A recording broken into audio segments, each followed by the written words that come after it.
Okay, magandang umaga po sa inyong lahat. Mapagpalang araw. Welcome po sa ating first service ng ating worship Sunday celebration. Purihin ng Panginoon sa pagkasama-sama natin. Malakas tayo.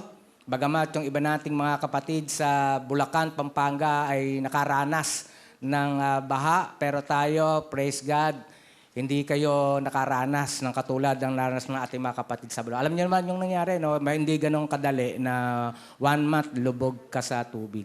Pero tayo, nandito, lubog tayo sa presensya ng Panginoon. Amen. Palakpakan natin ang ating Panginoon. So sa ngayong umaga, sa ating pong first Sunday of the month, ang bilis ng panahon, August na. Nakita ko sa merong isang nagbiro, yung kalahating muka ni Jose Marichan, nakikita na. Bakit ba ganun?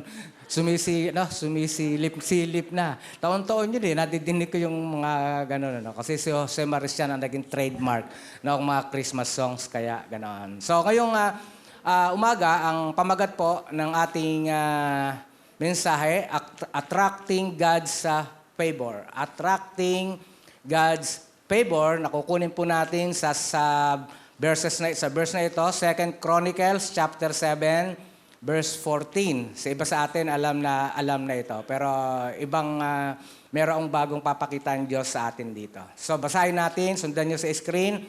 If my people who are called by my name will humble themselves and pray and seek my face and turn from their wicked ways, then I will hear from heaven, and I will forgive their sin, and will heal their land. Let's all pray. Father in heaven, we thank you so much sa iyong mga iba't ibang pagpapala sa amin.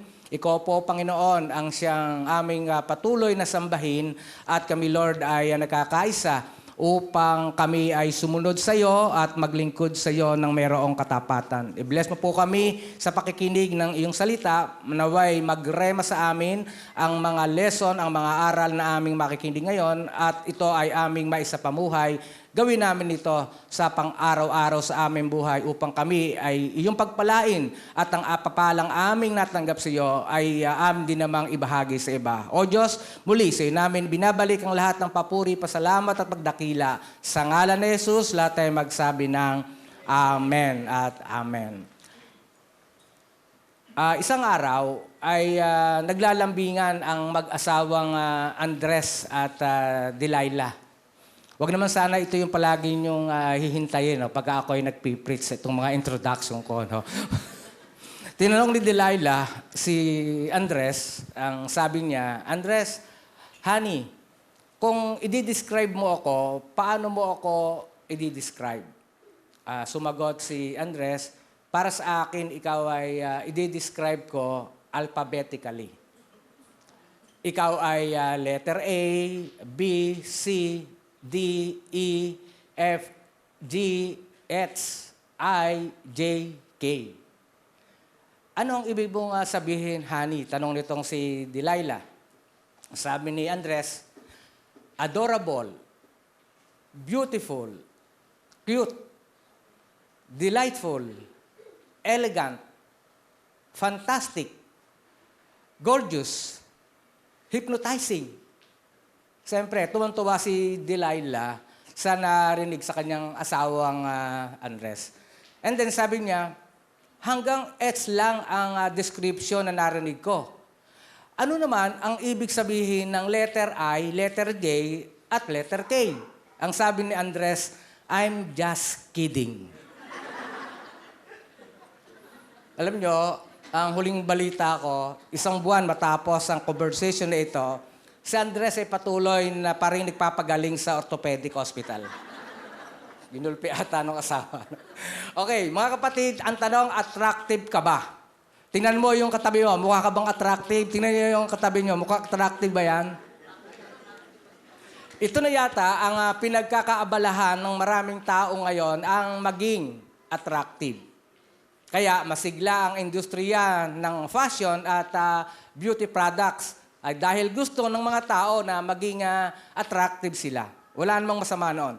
So yung heart reacts at positive comments na ang nagiging sukatan ng marami para malaman kung gaano ka kapopular o ka-attractive. Baging sa social media ay nangyayari yon. Ngunit hindi ganong uri ng attractiveness ang ating pag-uusapan, mga kapatid. Kung nais mong maging truly attractive, dapat ay tamang audience ang target mo, dapat ay tamang paraan ang ginagawa mo, at dapat ay tamang pakinabang ang matatanggap mo. How about living a life which attracts the favor of God? Ito ang topic natin ngayon. Sa Bible, marami tayong mababasa tungkol sa mga taong nagsilbing inspirasyon sa atin sa kadahilanan na pinaboran sila ng Diyos. At somehow, nagkakaroon din tayo ng desire na maging recipient ng pabor ng Diyos. Hindi po ba? Sino sa atin ang gustong magkaroon ng pabor ng Diyos o matanggap ang pabor ng Diyos? Taas ang kamay. Amen. So lahat ng gustong maging attractive ng Diyos, siyempre, lahat gusto natin yan. Kaya ang context nito, ang passage na ating binasa ay bahagi ng pagsasalaysay tungkol sa dedication ng templo sa ilalim ni Haring Solomon. Binanggit ito matapos na ipakita ng Diyos kung paano siya nalugod at kung paano niya tinanggap ang handog sa pagsamba at kung paano niya pinuno ng kaluwalhatian ang buong templo. Kaya mababasa natin sa 2 Chronicles chapter 7 verses 1 to 3. Pagkatapos manalangin ni Solomon, may apoy na bumaba mula sa langit. Tinupok ang mga handog at ang templo ay napuno ng kaluwalhatian ni Yahweh. Hindi makapasok sa templo ang mga pari sapagkat napuno ito ng kaluwalhatian ni Yahweh. Nasaksihan ng buong Israel nang bumaba ang apoy at nang ang templo'y mapuno ng kaluwalhatian ni Yahweh. Bilang tugon sa overwhelming na presensya ng Diyos, silang lahat ay sumamba, nagpuri, naghandog, at nag-celebrate. Matapos ito, ang Diyos ay nakipag-usap kay Solomon. Sinabi niya na habang pinararangalan ng kanyang bayan ng Diyos, ang kanyang pabor ay palagi nilang mararanasan. Ang kanyang blessing ay palagi nilang matatanggap.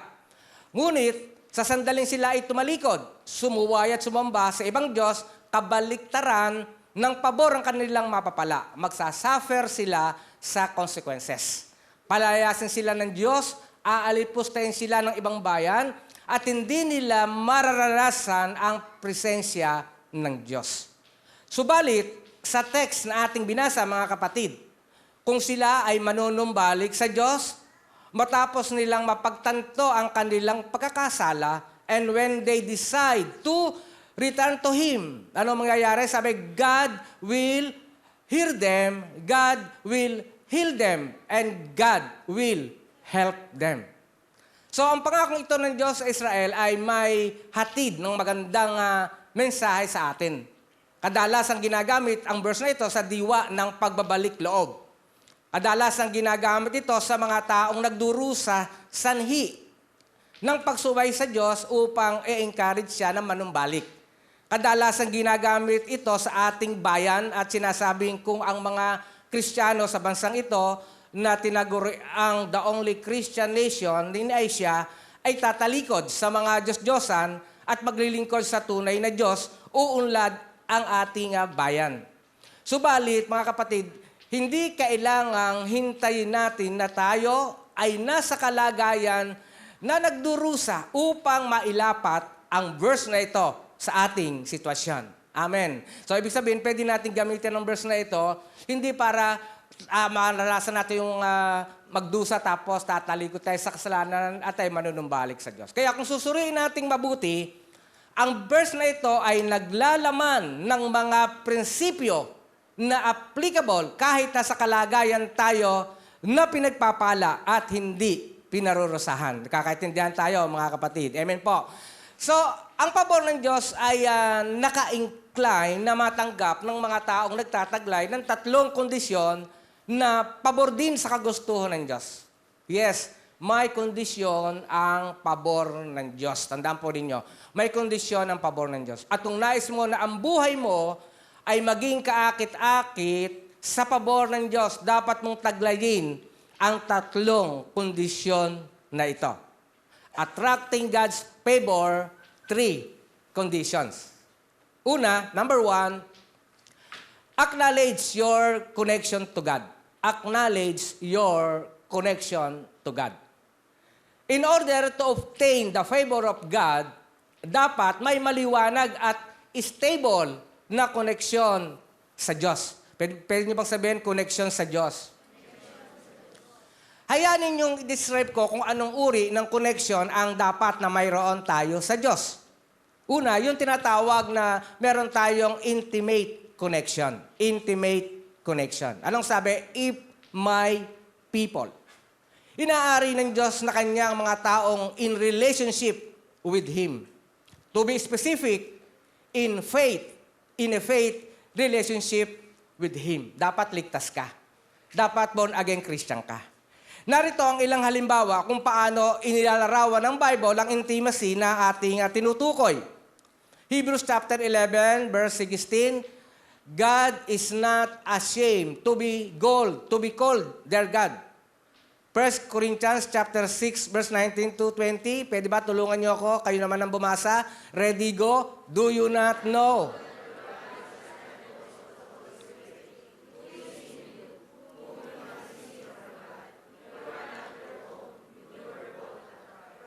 Sa 1 Peter, ganito rin sabi ng Bible, sabay-sabay nating basahin, alam ninyo kung ano ang pinantubo sa inyo sa walang kabuluhang pamumuhay. Tinubos kayo sa pamamagitan ng mahalagang dugo ni Kristo. Romans chapter 8, verse 15. Sabay-sabay rin po nating basahin mga kapatid, sapagkat hindi espiritu ng pagkaalipin ang inyong tinanggap. Sorry, wala ata sa screen. Sa halip, ang inyong tinanggap ay ang espiritu ng pagkupkop upang kayo'y gawing mga anak ng Diyos. Kaya tayo'y tumatawag sa Kanya ng Ama ko. Napakaraming verses sa Bible na nagpapatunay na koneksyon na mayroon ng Diyos sa atin. Magpapatunay ng koneksyon na mayroon ang Diyos sa atin. Ang lalim ng intimacy na mayroon tayo sa Diyos ay mahirap maarok ng ating isipan. Isipin mo, inibig niya tayo sa kabila ng ating pagiging makasalanan. Iniligtas niya tayo sa pamagitan ng kanyang kahabagan. Ibinilang tayo bilang anak sa kanyang tahanan at sa kanyang kaharian. Pinagkalooban tayo ng lahat ng ating kailangan. At kapag natapos na ang ating buhay dito sa lupa, dadalhin niya tayo sa kanyang kaharian. Kaya, hindi lang basta connection ang meron tayo sa Diyos. Ito ay isang intimate connection. Alam niyo po ba yon, mga kapatid? Dapat matuwa tayo, maging masigla tayo sa opportunity sa ginawa sa atin, Lord. Amen po ba? Minsan papalakpakan nga po natin ang ating Panginoon. Bukod dito, kailangan yung identifying connection. Identifying connection. Sabi, who are called by my name. Hindi lang intimate ang kaugnayan meron tayo sa Diyos, ito ay isang kaugnayan kung saan ay dala mo ang kanyang pangalan. Taglay mo ito sa iyong pagkatao saan ka man naroon, lalo na sa harapan ng mga taong hindi pa siya nakilala. Maraming tao, alam lang nila sa isip nila na may Diyos, ngunit ang buhay nila ay hindi identified sa Diyos. Subalit iba tayo na pinapaboran ng Diyos. Dapat na re-realize nyo ito. Taglay natin hindi lang sa isip ang katotohanan ito. Taglay natin sa ating bawat hakbang at pamumuhay na may Diyos at nabibilang tayo sa Kanya. At ito ang dahilan kung bakit tayo ay naiba sa paraan kung paano natin i-conduct ang ating buhay. Alam niyo po ba yun? Na-realize niyo po ba yun? Iba yung ating paraan, iba yung kalagayan natin, iba yung ating patutunguhan, at iba talaga tayo sa iba na hindi nakakakilala sa ating Panginoon. Kaya sabi ng 1 John chapter 2 verse 6, sino mga nagsasabing nananatili siya sa Diyos, anong sabi? Ay dapat mamuhay tulad ng, tulad ng pamumuhay ni Jesucristo. 1 Peter chapter 2 verse 9, ngunit kayo ay isang lahing pinili, mga maharlikang pari, isang bansang hinirang, bayang pag-aari ng Diyos, pinili upang magpahayag ng mga kahangahangang ginawa niya. Hindi po ba? Sabi mo yung katabi, pinili ka ng Diyos. Kaya dapat mag-behave ka. Sabi mo, dapat mag-behave ka. Pinili ka ng Diyos eh. Di ba? Kapag hindi, di ba? Imagine, pinili ka ng Diyos tapos hindi ka behave. Di ba? At tapikin mo yung katabi mo. Baka natutulog na yan. Tapikin mo yung katabi mo. Ang unang kondisyon upang maging attractive ang ating buhay sa pabor ng Diyos ay ang pag-acknowledge ng ating connection sa Kanya. Ang connection na ito ay nag-uumpisa ng tagapin natin siya bilang Panginoon at sariling tagapagligtas. Maliwanag po yon. At bilang tinatawag ng Diyos na my people who are called by my name, ipakita natin ang intimacy at identification natin sa Diyos hindi lang sa pamamagitan ng salita at pagsisimba tuwing linggo, ipakita natin ito sa mundo at sa isa't isa sa paraang malulugod ang Diyos. Ephesians chapter 4 verse 1, kaya't ako ay nakikiusap sa inyo na mamuhay kayo gaya ng nararapat sa mga tinawag ng Diyos. Pangalawa, accept the challenge of God. Accept the challenge of God. In order to attract the favor of God, hindi lang may pagkilala ng koneksyon, may hamon din dapat nating mapagtagumpayan. At ano yan? The challenge of dependence. The challenge of dependence. Ang sabi, will humble themselves and pray. Hindi pa ako umaalis sa ating talata, mga kapatid. God wants us to accept the challenge of being dependent on God.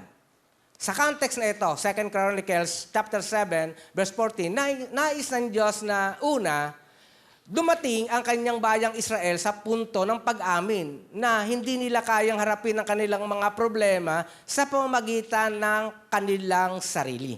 Ikalawa, talikuran nila ang kanilang mga idols at mga Diyos-Diyosan at kilalaning walang magagawa ang mga ito sa ikabubuti nila. At ikatlo, iuko nila sa Diyos ang kanilang total dependence. Hindi ba ganito rin ang hamong kinakaharap natin sa kasalukuyan, mga kapatid? Kung nais natin ang pabor ng Diyos, kailangang dumating tayo sa isang realization na pag-amin ng ating mga paglilingkod na ginagawa ang pag-attend sa church, pag-awit na pagsamba, pakikinig ng Word of God, ang pagganap natin ng ating mga tungkulin at iba pang maka-Diyos na gawain ay hindi sapat na mga pagtatangka.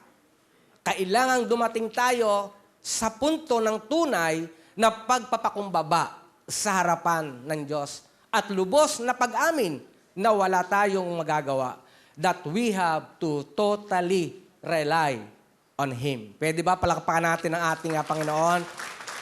John chapter 15 verse 5, ako ang puno ng ubas at kayo ang mga sanga, ang nananatili sa akin at ako sa kanya ang siyang nagbubunga ng sagana, sapagkat wala kayong magagawa kung kayo'y hiwalay sa akin.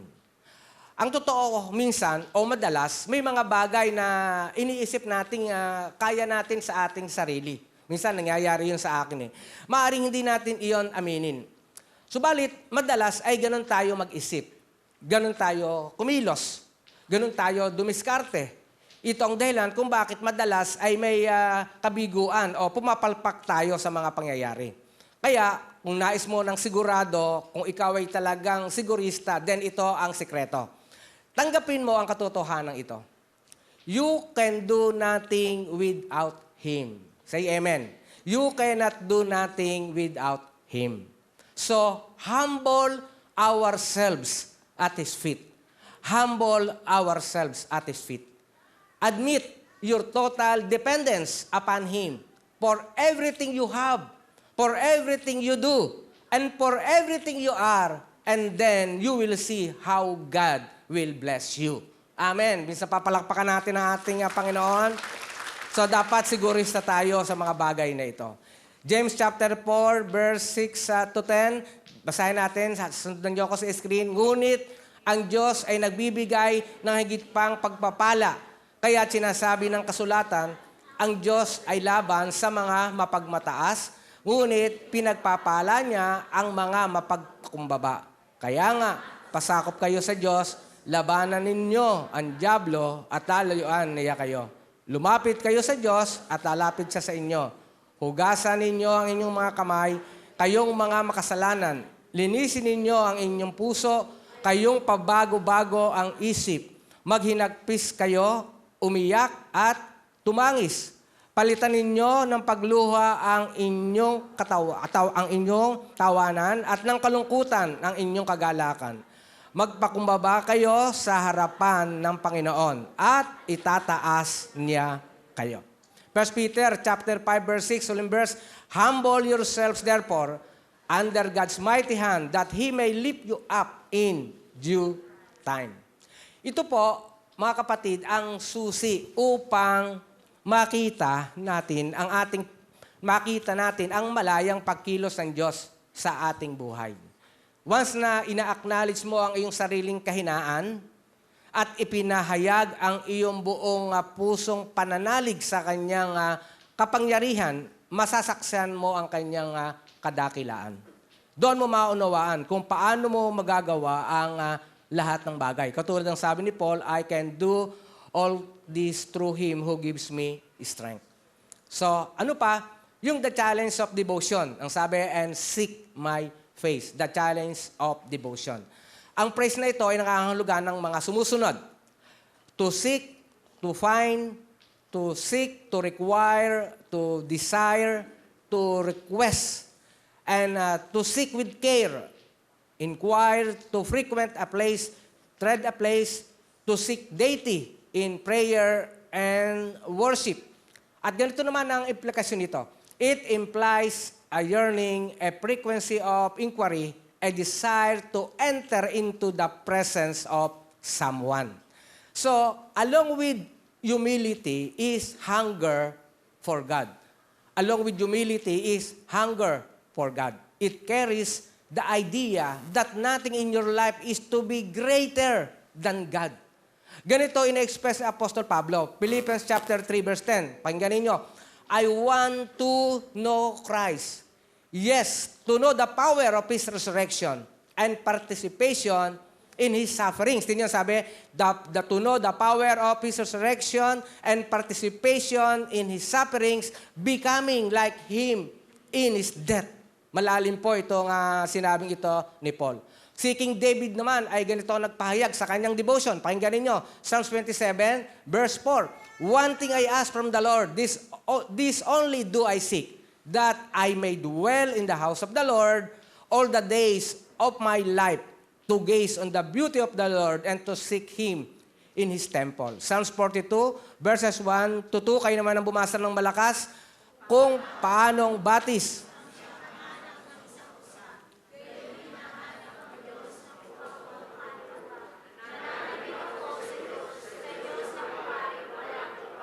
So, ibig sabihin mga kapatid, devotion is seeking the Lord's face. Sino sa inyo ang nagdi-devotion pa hanggang ngayon? Sino sa inyo yung mga matatagal ng Kristiyano, nagdi-devotion pa rin hanggang ngayon? Amen. So, it is about wanting Him more than anything else in the world. It is about taking the time to spend time with Him in prayer and meditation of His Word. Inaasahan ko sa mga taga-GLCM, hindi yung ang haba ng oras natin sa panonood ng TV, sa Netflix, sa YouTube, o sa anumang mga social media. Dapat ang talagang nag-spend time tayo sa panalangin at meditation sa Kanyang salita. Amen ba yun? Minsan papalapakan natin ang ating Panginoon. So, it is about making the Lord the single most important source of your motivation in your life. Dapat si Lord talaga ang pinaka-source ng ating motivation. Hindi yung pera, hindi yung galing, hindi yung mga temporal things sa mundong ito. Kaya sabi mo sa iyong kapatid, kumusta ang iyong devotion? Mahina ata. Ulitin mo, kumusta ang iyong devotion? So ano pa? The challenge to be different. The challenge to be different. Ano sabi ng ating binasa? And turn from their wicked ways. Ito ay tumutukoy naman sa discipline of repentance. At ang hamon dito is for the people of God to live clean and holy lives for the glory of the Lord. Inilalarawan dito ang tunay na pagpapakahulugan ng pagsisisi. Siyempre, yung mga matatagal ng Kristiyano, alam na ito, to repent means to return, to turn back, to turn away. Yun ang ibig sabihin ng repent. God's people are called on to turn away from the world and to turn toward the Lord. Nais ni Lord ang uri ng pagsisisi na kung saan magkaroon tayo ng about face. Ang pagsisisi talaga ay about face. O pagtalikod na magdadala sa atin sa isang totally new direction. Kung nais mo na ang pabor ng Diyos ay sumayo, alamin mo ang lahat ng mga direksyon na magpapalayo sa iyo sa Diyos. Alam niyo ba yung kung ano yung mga bagay na ginagawa natin na magpapalayo sa atin sa Diyos? Alam niyo ba yon mga kapatid? At matapos mong malocate ang mga ito, sarhan mo na ang mga lagusang patungo dito. Kaya natin sinasarhan yon, yung mga para hindi tayo makagawa ng paulit-ulit na kasalanan. Para yung talagang open yung blessing ni Lord sa atin. Kasi mahal tayo ng Diyos, pero ayaw ng Diyos sa mga kasalanan natin. Amen po ba? At buong pagpapakumbabang hanapin ang landas ng repentance. Dapat palagi tayong nasa punto na palagi natin sinasaliksik ang ating sarili at tumingi ng pagtawad sa Diyos. Meaning, tayo ay palayo sa kasamaan at palapit sa kabanalan. Sabihin nga natin, palayo sa kasamaan at palapit sa kabanalan. Saliksikin natin ang ating puso. Baka may iniingatan pa tayong Diyos-Diyosan din na siyang dahilan kung bakit hindi natin masumpungan ang lubos na pagsisisi. Narito po ang ilan mga kapatid. Pakinggan ninyo. Sana wala kayo nito. Love of money. Love of possessions. Position or status. Di ba? Tukso yan. Lalo na kung ikaw ay, sino yung mga maraming pera rito sa bangko? Wala. Sino ang maraming property? Wala rin. Sinabi ko lang, love of money, love of possession, na wala. Na tinatago ninyo, sana hindi. Ano pa? Yung pride. Ayan. Yung pride. Hypocrisy. A relationship to a person which you cannot give up for God. Sino yung merong tagong relasyon sa inyo? Wala rin. Praise God. Mga banal talaga itong mga Pastor Kino, nandito ka rin pala. Nakita niyo, mga banal kami rito. Kasama si Sunshine at saka si Sunny. Okay. Ano pa? Sexual immorality or lust. Alam niyo ang sikreto ko. Pag ako ay nagre-review, pabiro para hindi masakit. Pastor Kino, natuhan mo sa akin yan. Pagka magre-review ka, hindi ka mawawalan ng member. Babalik at babalik sila. Pero pag nireview mo yan, kayo, mga sumasama sa Diyos-Diyosan, mga malisyoso, mga chismoso, hindi na babalik yan sa susunod na linggo. Gandaanin mo sa biro, okay. So ano pa? Sexual immorality or lust. Yung hobby or a habit which affects your spirituality. Di ba? Minsan akala natin, hobby lang naman to, pastor palagi ka namang games ang games wala ka ng panahon para sa Diyos. Pwede rin po yun, di ba? Or anything in your life that you may have put before. So, once na ma-identify mo ito, ano gagawin? Confess, repent, and turn from it at once in repentance. Huwag ka nang mag-emote-emote pa. Huwag ka nang umiyak-iyak pa. Huwag ka nang magdalawang isip pa. Gawin mo agad ang nararapat. Amen po mga kapatid. 2 Corinthians chapter 6 verse 17, kaya't lumayo kayo sa kanila, himawalay kayo sa kanila, sabi ng Panginoon, iwasan ninyo ang anumang marumi at tatanggapin ko kayo. 1 John chapter 1 verse 9, if we confess our sins, He is faithful and just and will forgive us our sins and purify us from all unrighteousness. So before the Lord can bless us, He must first change us. Amen. So, pangatlo, assert the commitment of God. Assert the commitment of God.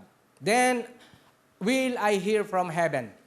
Once you acknowledge your connection to God, once you accept the challenge from God, and once you participate that the Lord will never let you down, be very confident that God is committed to turn His favor on you.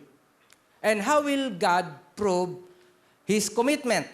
Una, He will hear us. He will hear us. Ang kasalanan ang tanging sanhi upang maputol ang linya ng communication natin sa Diyos. Psalm 66 verse 18, kung sa kasalanan ako'y magpatuloy, di sana ako dininig ng ating Panginoon. Subalit, kapag na-deal natin ito ng tama at naging kalugod-lugod sa Diyos ang ating buhay, pakikinggan ng Diyos ang ating mga panalangin. Magkakaroon ka ng tinatawag na unhindered prayer life. Unhindered prayer life. Ang prayer mo ay tatawaging prayer of as righteous man. And what a kind of power that you can possess. Psalms 84, verse 11. For the Lord God is a sun and shield. The Lord bestows favor and honor. No good thing does He withhold from those who walk His blameless. Di ba nakakita kayo ng mga tubo ng tubig o kaya yung mga drain, yung pagka naliligo tayo? Hindi ba pagka punong-puno ng bara ng yung mga dumi, yung mga buhok, di ba? Umaapaw, ano tawag doon? Yung drain, ang tawag doon? Floor drain, ba tawag doon? Di ba? Punong-puno yun, di ba? Ay, kailangan tanggalin mo muna.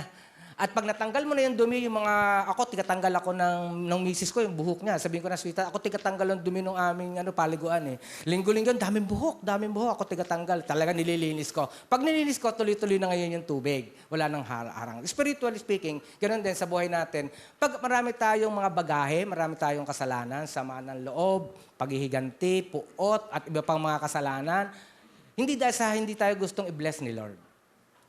Kundi, yung kasalanan ang bumabara, ang humahadlang para tayo hindi i-bless. Pag naiintindihan nyo yun, sakto ang blessing. Hindi lang sakto, nag-uumapaw pa. Sabi mo isang katabi, mag-uupaw pa ang blessing sa'yo. Minsan papalakpakan natin malakas ang ating Panginoon. So, pakihinggan tayo ng Diyos. He will help us, will forgive their sin and heal their land. Hanggat mananatili ang matibay na pagkilala mo ng iyong ugnayan sa Diyos, hanggat positive ang tugon mo sa mga hamon ng Diyos, habang ipinapakita mo ang iyong dependence at devotion sa Diyos, huwag kang matakot sapagkat bubuhatin ka ng pangako ng Diyos. Pwede ba muli palakpakan natin ang ating Panginoon?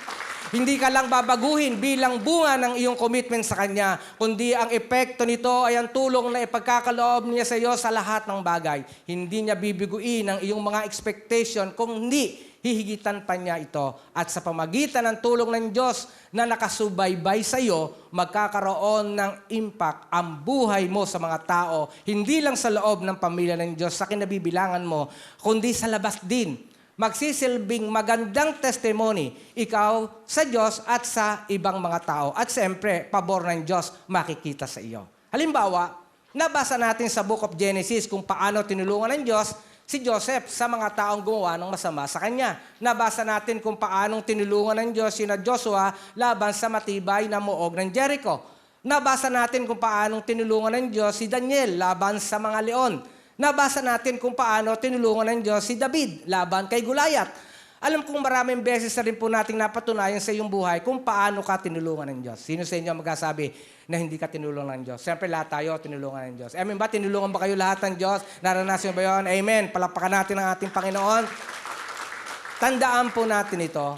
Kapag sumasa iyo ang pabor ng Diyos, hindi occasional na tulong lamang ang matatanggap mo, kundi tataglayin mo ang kanyang lakas sa lahat ng sandali ng iyong buhay at dahil dito, magagawa mo ang lahat ng bagay.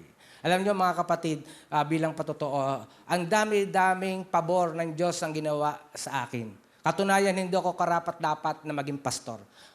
Dapat hindi karapat-dapat yung mga pabor ng Diyos sa akin, pero sa kanyang habag.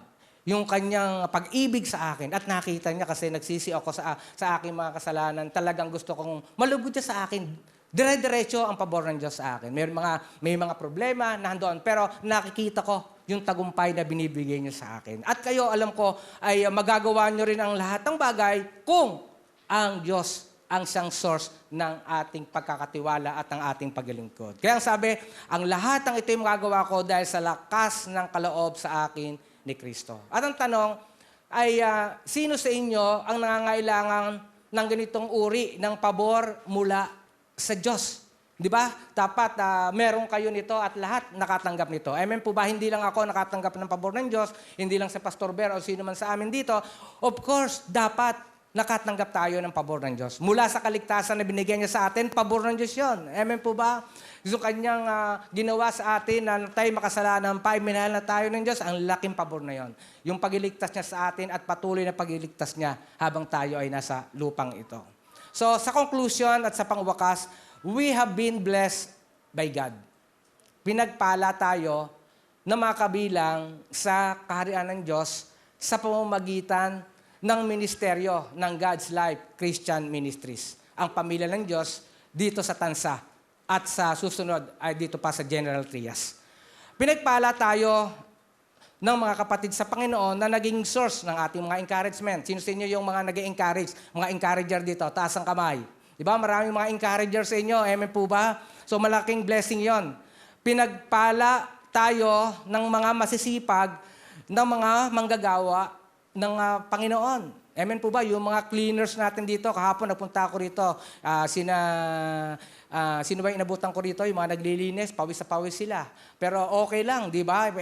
Ni-recognize natin ng kanilang katapatan. Yung mga besides, yung mga hindi natin nakikita palagi. Madalas nakikita niyo yung paglilingkod, yung preaching, yung pag-mentoring kami. Pero merong mga ginagamit ang Panginoon sa ating iglesia na talagang sila ay tapat. Nasa tingin ng iba ay maliit lamang. Pero sa harapan ng Diyos, walang maliit at walang malaki. Kundi ang mahalaga ay yung kanyang katapatan sa kanyang paglilingkod. Kaya, pinagpala tayo ng mga masipag na mga manggagawa ng Panginoon at sa iba pang mga bagay.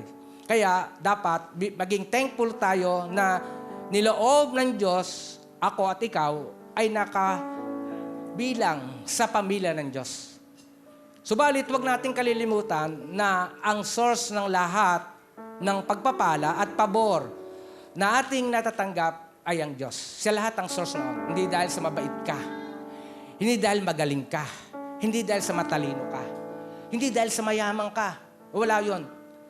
Yung pagpapala at pabor ng Diyos, siya lang talaga ang nagbibigay ng lahat. Wala tayong dapat ipagmalaki. At kung sa tingin mo, ikaw ay pinagpala na ng Diyos, gusto kong sabihin sa iyo na ang pabor niya ay mahigit pang mga pagpapalang naghihintay sa iyo.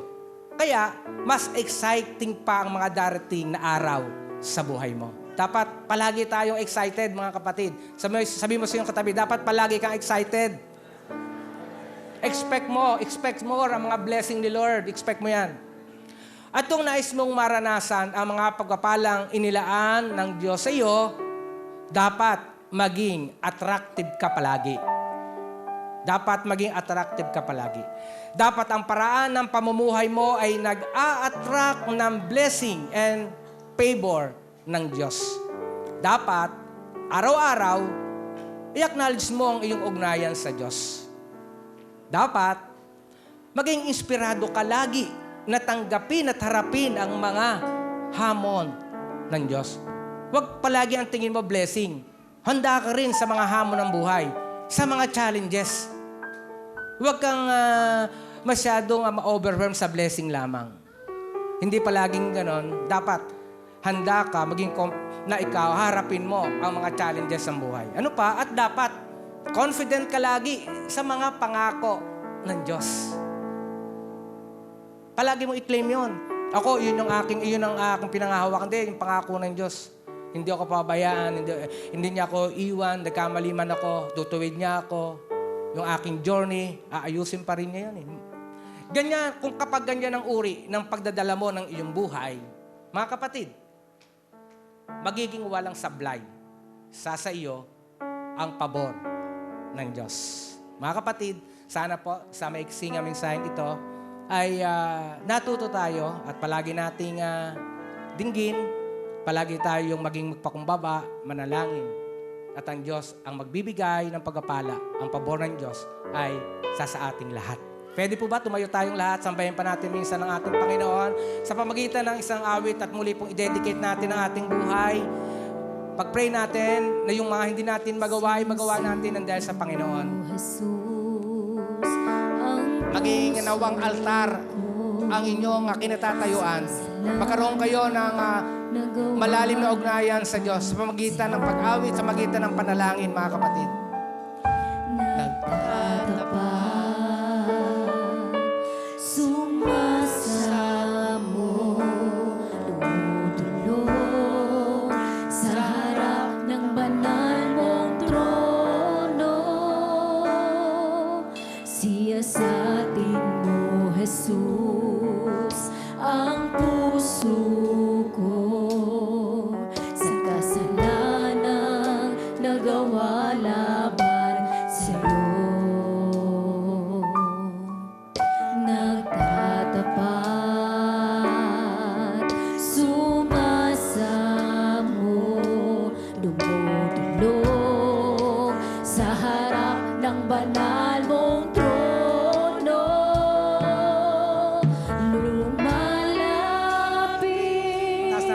kamay sa Panginoon bilang pagsuko ng ating buhay.